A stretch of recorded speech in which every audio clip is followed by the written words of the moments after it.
आज का जो मौजू है, आज का पैगाम, वो हम पुराने अहदनामा में से सुनेंगे। पैदाइश की किताब है, बुक ऑफ जेनेसिस चैप्टर 37, पैदाइश 37वां बाब और उसकी दूसरी आयत मुकद्दसा को हम तिलावत करेंगे। आओ कलाम खुदा में से आज की तिलावत जो सुनने को है हम, वो पैदाइश 37वां बाब और उसकी दूसरी आयत मुकद्दसा से हम सुनेंगे। आओ कलाम खुदा पर गौर करें। पैदाइश 37:2। खुदा के कलाम मुकद्दस में यूं रकम है, जी सुने गौर से। याकूब की नस्ल का हाल ये है, याकूब की नस्ल का हाल ये है कि यूसुफ 17 बरस की उम्र में, कि यूसुफ 17 वर्ष की उम्र में अपने भाइयों के साथ भेड़ बकरियां चराया करता था। भेड़ बकरियां चराया करता था। ये लड़का अपने बाप की बीवियों बिल्हा और जुल्फा के बेटों के साथ रहता था और वो उनके बुरे कामों की खबर बाप तक पहुंचा देता था।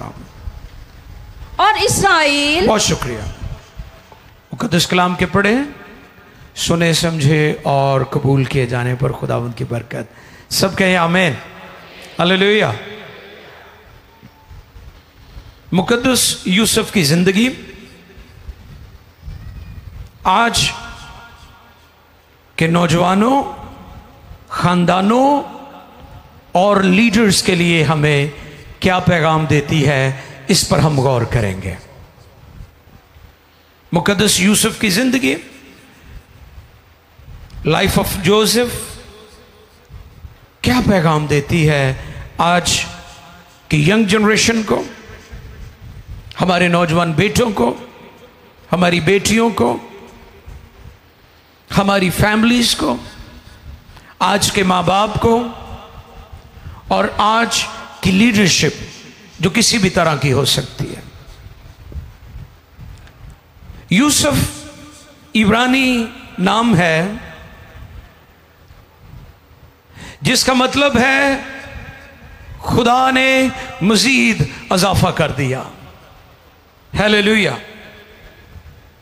गॉड हैज एडेड, यानी पहले भी बरकत सी और बरकत देती है। हालेलुया। जिसे हम कहते हैं बरकत पर बरकत, बरकतों पर बरकत, ब्लेसिंग्स अपॉन ब्लेसिंग्स। यानी खुदा आपको महदूद नहीं रखता, खुदा आपकी बरकत को लिमिटेड नहीं रखता, बल्कि खुदा आपकी हदूद को, आपकी ब्लेसिंग्स को इंक्रीज करता रहता है, बढ़ाता रहता है। ऐसा है हमारा खुदा, जो आपको सिर्फ लिमिटेड नहीं रखना चाहता, वो चाहता है कि आप अनलिमिटेड हो जाएं, आपकी बरकत का दायरा फैल जाए। यही यूसुफ के नाम का मतलब है।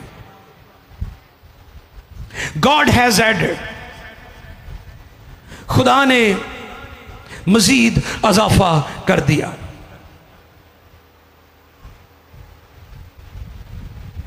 और इल्हाम की खूबसूरती, उसकी उम्र का भी जिक्र किया गया है।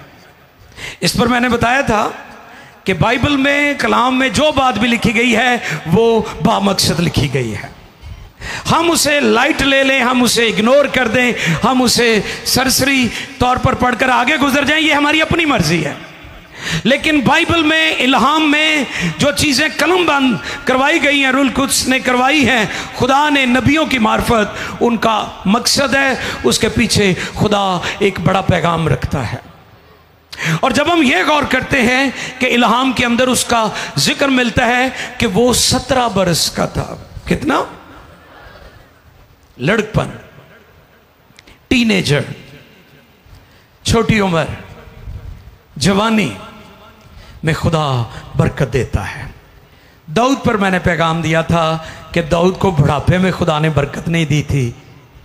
दाऊद को खुदा ने बुढ़ापे में सरफराज नहीं किया था, बल्कि जवानी में सरफराज किया था।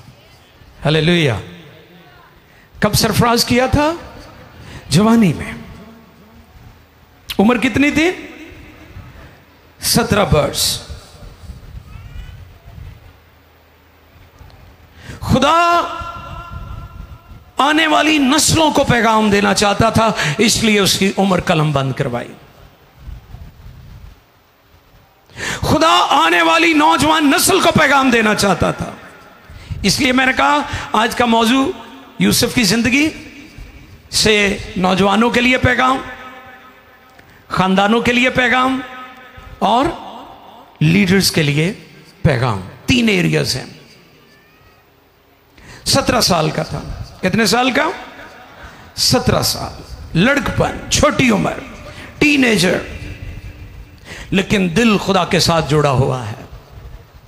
ऐवी नहीं आवारा गर्दियां ते नलैकियां ते बेवकूफियां ते ऐवी मस्करियां तरह जिंदगी गुजार रहा सी। No, God's purpose driven life, खुदा के मकसद के तहत जिंदगी गुजारने वाले लोग दुनिया में कामयाब होते हैं, दुनिया में सरफराज होते हैं, दुनिया में बुलंद किए जाते हैं, दुनिया में उठाए जाते हैं। खुदा उन्हें अपलिफ्ट करता है जो खुदा के पर्पस के नीचे अपनी जिंदगी बसर करते हैं। अपने भाइयों के बुरे काम केड़े? यानी एदा मतलब ये कि ओदे मां प्यो ने ओदी तरबियत एवें दी कीती सी कि ओनू अच्छे ते बुरे दी पहचान हैगी सी। साढ़े न्याणियां तो नहीं ना ये पता भी यह बुरा है या चंगा है। असी कहने आपे वड्डा होके सीख लेगा, वो वड्डा होके होर खराब हो जाता है।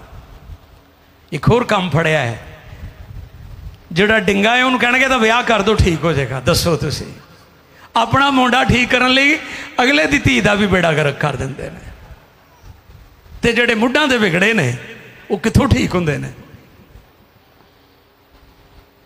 अपने भाइयों के बुरे काम किनू दसदा सी जाके? हाँ,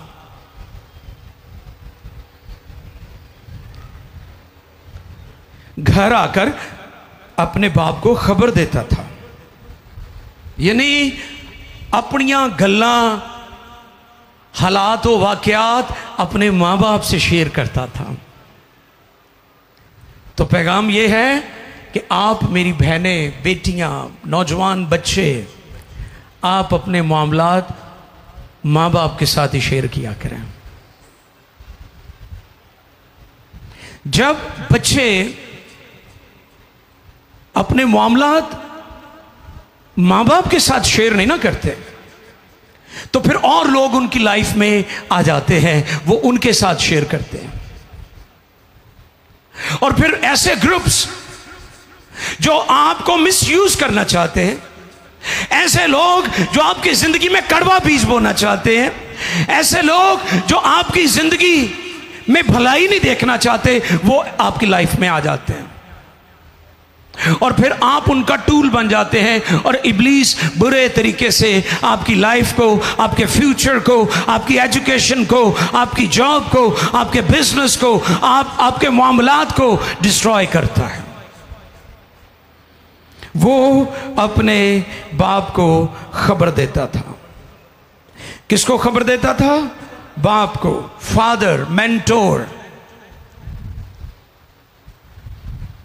आपका सिखाने वाला, आपकी तरबियत और नसीहत करने वाला। इसलिए हम अक्सर ये बात जो पेरेंट्स हैं उनको सिखाते हैं कि आप अपने बच्चों के साथ अपना रवैया, मिजाज फ्रेंडली रखें, दोस्ताना रखें, ताकि आपके बच्चे बाहर दोस्त ना बनाएं। और आज अफसोस के साथ हमारी नौजवान नस्ल जिस डगर पर जा रही है उसके आगे तारीकी ही तारीकी नज़र आ रही है। कोई फ्यूचर नहीं है, क्योंकि उनके फैसले, उनकी ज़िंदगी, उनके लाइफस्टाइल से पता चलता है कि इनकी ज़िंदगी तारीकी और तबाही की तरफ जा रही है। उसका बाप उसका फ्रेंड था, इसलिए बच्चों से मेरी ताकीद है, बेटों बेटियों से, आप जिस भी एज में हैं, टीनेजर हैं, यंगस्टर्स हैं, मैं आपको ये पैगाम देना चाहता हूँ कि अपने बाप और माँ से अपनी दोस्ती कायम करें। माँ बाप के लिए क्या है? माँ बाप को भी ट्रस्ट लेवल को बढ़ाने की ज़रूरत है, क्योंकि माँ बाप भी बच्चों पर ट्रस्ट पूरे तौर पर नहीं करते। दूजियां दी गल मान लेंदे, अपने बच्चे नूं नहीं मौका देंदे। अपने बच्चों पर ट्रस्ट करें, उन पर भरोसा करें, और जब आप ऐसा करेंगे तो यूसुफ की तरह बच्चे अपना हार्ट आपके साथ शेयर करेंगे, क्योंकि आप अपने बच्चों पर एतमाद कर रहे हैं।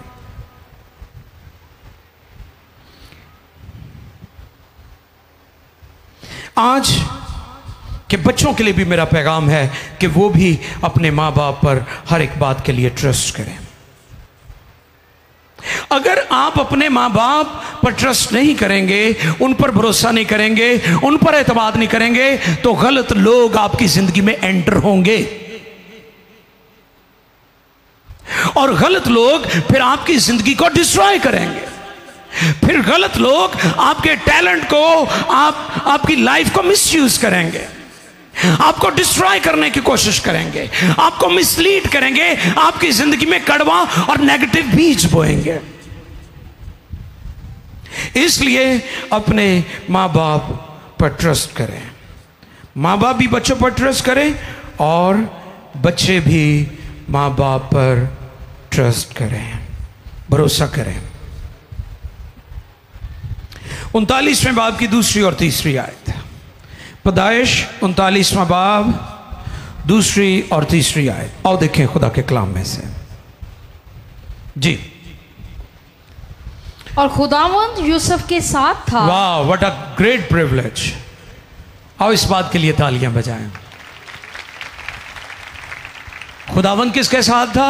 यूसुफ के। ताड़े नाल कोई होर होवे या ना होवे, खुदावंद दा होना बहुत जरूरी है। भावें तुसी मिस्र च हो, तो भावें तुसी मुल्के कनान च हो, या जिथे मर्जी हो। ये स्टेटमेंट है यूसुफ के बारे में। खुदावंद उसके आगे जी। और खुदावंद यूसुफ के साथ था। और खुदावंद यूसुफ के साथ था। और वो इकबालमंद होता हुआ। जिसके साथ खुदावंद होता है वो फिर नीचे नहीं रहता, वो इकबालमंद होता है।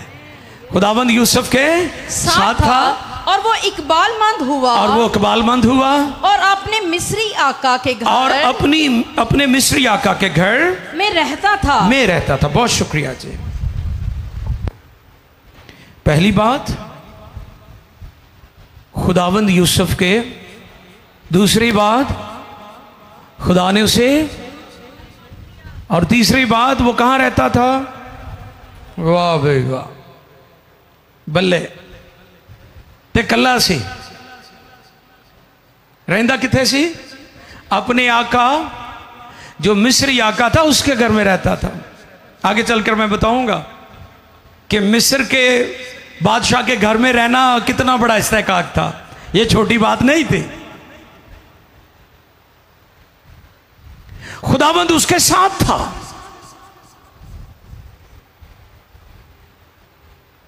जब आप खुदावंद पर भरोसा करते, अपनी राहें दुरुस्त रखते, खुदावंद के कलाम को फॉलो करते हैं, तो फिर खुदा आपके साथ है। और जब खुदा आपके साथ है तो आप इकबालमंद होंगे, यानी ब्रोमंद होंगे, यानी अपलिफ्ट होंगे, यानी सरबुलंद होंगे, यानी सरफराज होंगे। और यूसुफ मिस्र में अकेला था। अब यहां पर उसके माँ बाप उसके साथ नहीं है, लेकिन उसके बाप ने और उसकी मां ने उसकी ऐसी तरबियत की है कि वो जिथे मर्जी कल्ला चला जाए, कोई शख्स उहदे ईमान नूं खराब नहीं कर सकता। तुसी भी अपने बच्चों की एवें दी तरबियत करो कि ताड़े बच्चे स्कूल च जान, ताड़े बच्चे कॉलेज च जान, ताड़े बच्चे बच्चियां यूनिवर्सिटियां च जान, वो वर्क प्लेस ते होण, किसी मार्केट प्लेस ते होण, ते आसानी नाल कोई शख्स उन्हां दे ईमान नूं खराब ना कर सके, कदी उन्हां नूं तब्दील ना कर सके।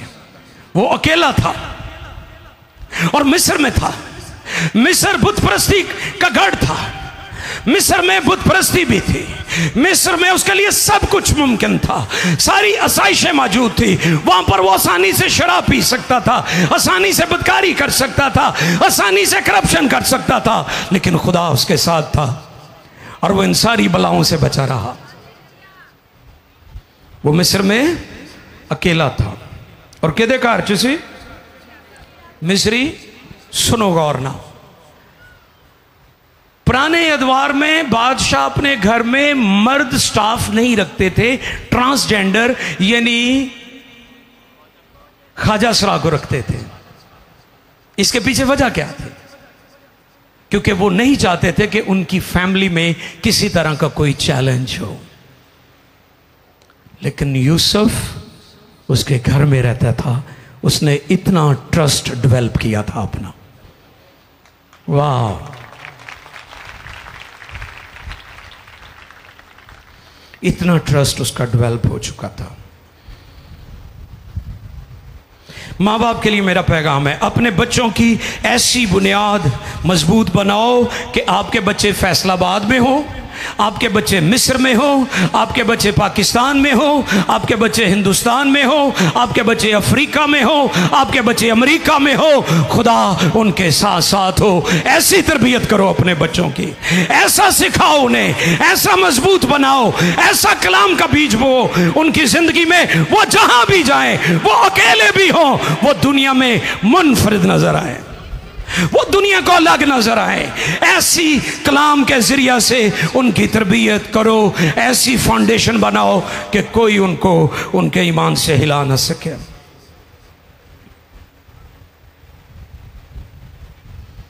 आजकल के बच्चे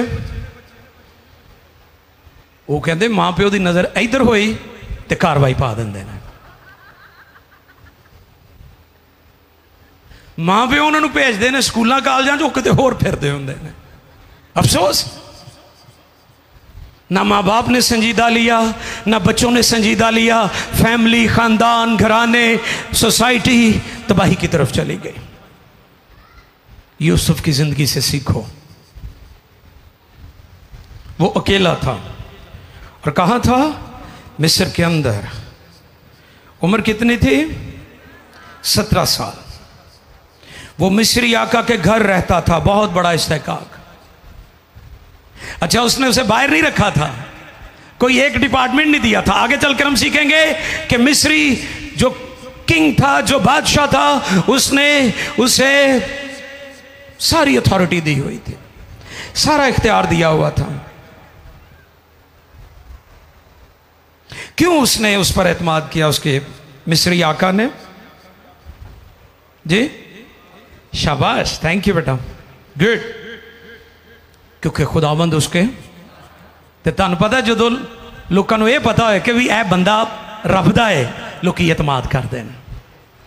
एक वक्त था पाकिस्तान में भी मसीहों को ढूंढते थे लोग कि ये ईमानदार हैं, ये झूठ नहीं बोलते, ये चोरी नहीं करते, हाँ जी, ये झूठी गवाही नहीं देते, ये अमानत में ख्यानत नहीं करते, अपना काम तो हुण तो रब ही रहम करे। हुण तो असी भी बस एवें दे ही हो गए हैं जिवें बाकी दुनिया है। मसीही दुनिया में निराले हैं, मसीही दुनिया में मुनफरिद हैं। बाइबल ने हमें शाही कहनों का फिरका, मुकद्दस कौम, खुदा की खास मलकियत ठहराया और मुकर्रर किया ताकि दुनिया में हम खुदा की खूबियां जाहिर करें। यह इस्तेकाक है मसीहों का।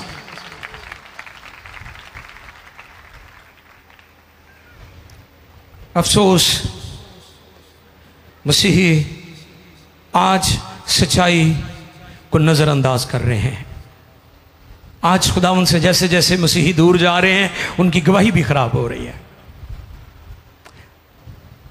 महात्मा गांधी कहते थे, I seen Christ in gospels but I don't seen Christ in Christians. मैंने यीशु मसीह को अनाजील के अंदर तो देखा है, लेकिन मसीहों की जिंदगी में मसीह को नहीं देखा। फिर गैर कौम और दुनिया इस तरह के कमेंट्स करती है आपके ऊपर। क्यों उसके आका ने उस पर ट्रस्ट किया? क्योंकि खुदावंद उसके साथ था। ये है आपकी पहचान कि आप खुदा के लोग हैं। ते जे तुसी खुदा दे विच नहीं ते तुहाडा किसी ने भी एतबार नहीं करना। ते जे बंदे तुहाडे ते एतमाद ना करन, इंसान तुहाडे ते एतबार ना करन, ते दसो खुदा तुहाडे ते एतबार किवें कर ले। याद रखें, यूसुफ खुदा की नजर में भी मकबूल हुआ और अपने आका मिस्री आका की नजर में भी मकबूल हुआ। Man to man, man to God, इंसानों की नजर में भी और खुदा की नजर में भी मकबूल हुआ, क्योंकि खुदा उसके साथ था। उसके आका को कैसे पता चला कि ये ऑनेस्ट पर्सन है? क्योंकि उसके आका ने देखा कि जिस काम को ये हाथ लगाता है, पढ़ दें जी, जो अभी हमने 39 की 2 में रखल पड़ी थी, तीसरी आयत भी पढ़ें जी। और उसके आका ने देखा, और उसके आका ने देखा, क्या देखा? कि खुदावंद उसके साथ है, खुदावंद उसके साथ है, और जिस काम को वो हाथ लगाता है, खुदावंद उसमें उसे इकबालमंद करता है। हालेलुया। यानी जेड़ा काम ये करता है ना, वो काम बाबरकत हो जाता है। ये कैसी बात है? यानी दूसरे भी हाथ लगाते होंगे, दूसरों को भी उसने कुछ इख्तियार दिए होंगे, लेकिन उसने देखा कि जिस काम को यूसुफ हाथ लगाता है उस काम में वो इकबालमंद होता है, ब्रोमंद होता है, सरफराज होता है। उन्हें पता चल गया कि बंदा खुदा दा है। तो उसने उसे क्या किया फिर जी? पढ़ते जाएं, होगी मुकम्मल जी। चुनाचे यूसुफ उसकी नजर में मकबूल ठहरा और वही उसकी खिदमत करता था, और उसने उसे अपने घर का मुख्तार बनाकर अपना सब कुछ उसे सौंप दिया। और जब उसने उसे घर का और सारे माल का मुख्तार बनाया, तो खुदावन ने उस मिस्री के घर में यूसुफ की खातिर बरकत बख्शी। और उसकी चौथी आयत पढ़ लीजिएगा, चौथी आयत। चुनाचा यूसुफ उसकी नजर में मकबूल ठहरा और वही उसकी खिदमत करता था। और उसने उसे अपने घर का मुख्तार बनाकर अपना सब कुछ उसे सौंप दिया। क्या भरोसा था? सब कुछ सौंप दिया। वो उस पर भरोसा करता था। छठी आयत पढ़िए जी, इसी बाब की छठी आयत, 39वें बाब की छठी आयत भी देखेंगे। और उसने अपना सब कुछ यूसुफ के हाथ में छोड़ दिया और सिवा रोटी के जिसे वो खा लेता था उसे अपनी किसी चीज का होश ना था। और यूसुफ खूबसूरत इथे रुको जरा, यूसुफ खूबसूरत और हसीन था। हाँ, कुदरती हुस्न, करीमाला नहीं। जो तो मैं पढ़िया थे, मैं रुक गया। मैं क्या गल लाजमी करनी चाहिए थी। कुदरती हुस्न, लोग फैशन की लगन में मारे फिर रहे हैं, लेकिन खुदा के हाथ के नीचे रहे, आपके चेहरे पर कुदरती ग्लो होगा, नेचुरल ग्लो होगा, नूर होगा, जलाल होगा, बरकत होगी। यूसुफ कुदरती तौर पर खूबसूरत और हसीन था। यह खूबसूरती उसके अंदर की भी है और उसके बाहर की भी है। खूबसूरत, हसीन, नेचुरल ब्यूटी। आज लोगों ने अपनी शक्ल बिगाड़ ली है। तरह तरह से लोगों ने अजीब अजीब किस्म के फैशन किए हुए, खासतौर पर हमारे नौजवानों ने। हमारी मसीही आबादियों में अगर जाएं तो आपको अजीब अजीब नमूने मिलेंगे वहां पर। किसी दे वाल हैं जिवें बंब चलिया होया बिच, किसी ने पेंट इथों गोडियां तो पाड़ी हुई है। अजीब और गरीब आपको नमूने मिलेंगे। यूसुफ से सीखो, वो कुदरती तौर पर खूबसूरत और हसीन था, और सिर्फ ज़ाहरी तौर पर नहीं, उसका बातन भी रोशन था, वो अंदर से भी खूबसूरत था। अपने बच्चों को टीच करें।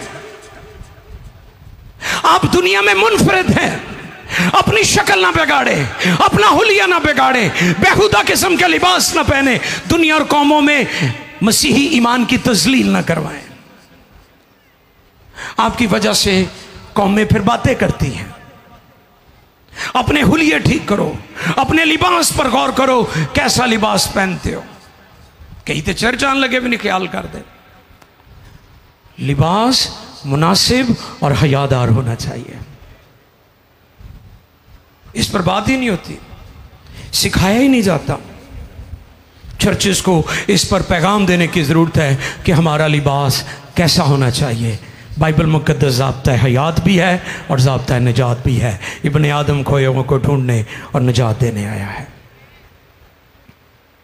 ऐसा नौजवान जो खूबसूरत था, कुदरती हुस्न। फैशन की लगन ने बच्चों की तबाही कर दी है। हम अपने फैशन को पूरा करने के लिए हर शॉर्टकट वे की तरफ चले जाते हैं। इस पर ज़्यादा नहीं मैं जाऊंगा, लेकिन कलाम फरमाता है हुस्न धोखा और जमाल बेसबात है।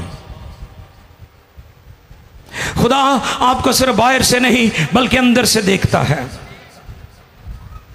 आप गौर करें कि जहां पर वो रहता था वो बादशाह का महल था, पैलेस था। अगर यूसुफ चाहता तो जैसा कि बादशाह की बीवी उस पर फिरफ्ता हो गई थी, वो क्या करता, वो जहर का प्याला लेता और अपने आका को दे देता ताकि मगरों लथे तो चलो यदि बीवी ना मैं ब्याह भी कर ला और मुल्क का बादशाह भी बन जा। लेकिन यूसुफ ने ऐसा नहीं किया। यूसुफ ने कोई शॉर्टकट नहीं खेला। जब आप शॉर्टकट नहीं खेलेंगे तो खुदा वक्त पर आपको सरफराज करेगा। उसने कोई, मैं पिछले दिनों गौर कर रहा था, किंग चार्ल्स जब उसकी मां इस दुनिया से चली गई, इस पर मैंने पैगाम दिया था कि क्वीन से पूछा किसी ने कि मलका एलिज़ाबेथ आप की सबसे बड़ी डिजायर दुनिया में क्या है। उसने कहा मेरी सबसे बड़ी डिजायर यह है कि मेरे जीते जी यीशु मसीह दुनिया में आ जाए और मैं अपने सारे ताज यीशु के कदमों में रख दूं और उसे कहूं कि तू ही किंग है, तू ही बादशाह है। और आपको पता है कि 70 साल की उम्र में वो शख्स, उसका बेटा चार्ल्स जो पहले शहजादा था फिर किंग बना, मैं गौर कर रहा था कि उसने कितना इंतजार किया अपनी बारी का, सबर से इंतजार किया। वो चाहता थे माई नू पहले भी खुडे लाइन ला सकता सी जिवें ला देंदे ने लोग, है ना, लेकिन वो सबर से इंतजार करता रहा।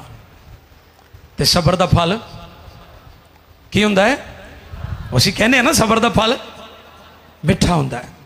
पहलों खाओगे तो अंबियां ही होनियां ने, वो गल घोटू होंदियां ने, तियां खट्टियां होंदियां ने, ते जिन्हां ने खट्टियां खानियां अंबियां खानियां तो गाली घुट घुट मरना उन्होंने। तो सब्र के साथ जब आप चलेंगे तो खुदा आपको सरफराज करेगा।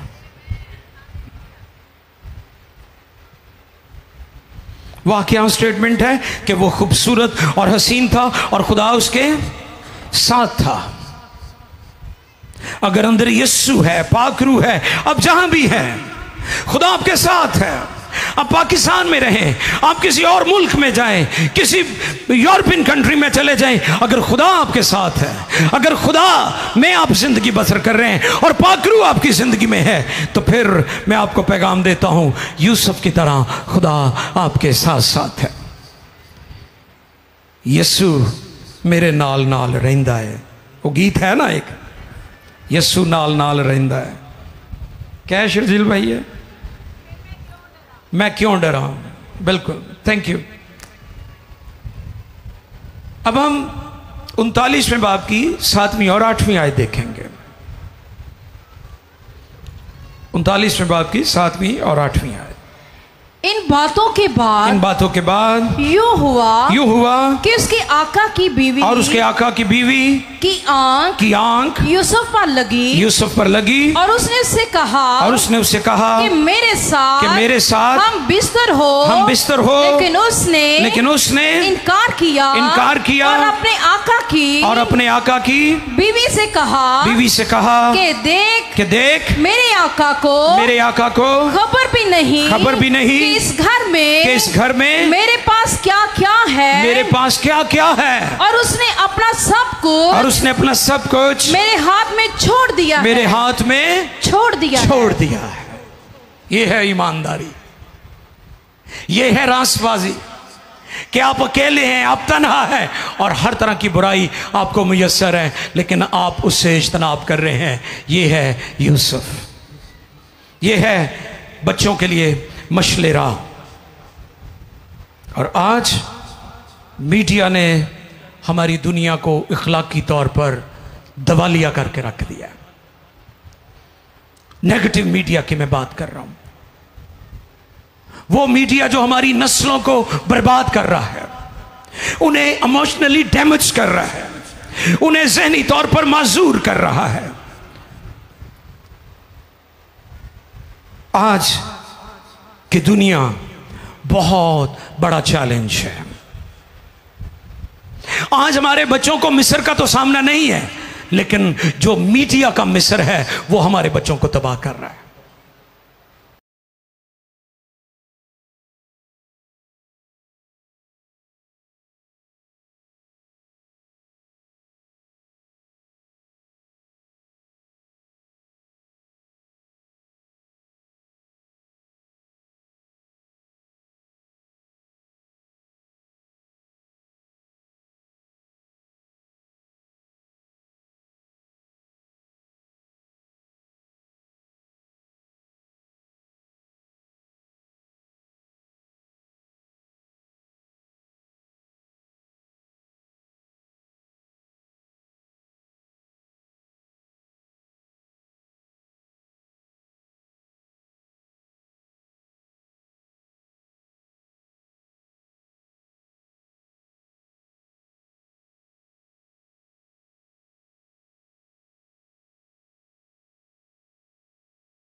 करता हूं कि जिस तरह तुमने हमसे मुनासिब चाल चलने और खुदा को खुश करने की तालीम पाई और जिस तरह तुम चलते हो उसी तरह और तरक्की करते जाओ क्योंकि तुम जानते हो कि हमने तुमको खुदावंद यीशु की तरफ से क्या क्या हुक्म पहुंचाए। चुनाचा खुदा की मर्जी ये है कि तुम पाक बनो, पाक बनो यानी हरामकारी से बचे रहो और हर एक तुम में से पाकीज़गी और इज्जत के साथ अपने ज़र्फ को हासिल करना जाने। ना शहवत के जोश से उन कौमों की माने जो खुदा को नहीं जानती। Thank you. एक और हवाला आखिर में, इमसाल 25:28 भी हम देखेंगे जी। कलाम खुदा में से इमसाल की किताब 25वां बाब 28वीं आयत।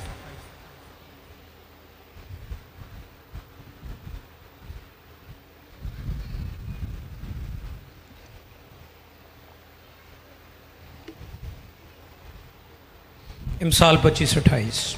जो अपने नफ्स पर जाबित नहीं, जो अपने नफ्स पर जाबित नहीं, वो बेफसील और मस्मार शुदा शहर की मानिंद है। ज़ाब्ते नफ्स यानी अपनी ख्वाहिशों पर, अपनी सोचों पर, अपने बदन पर गालिब आने वाला शख्स।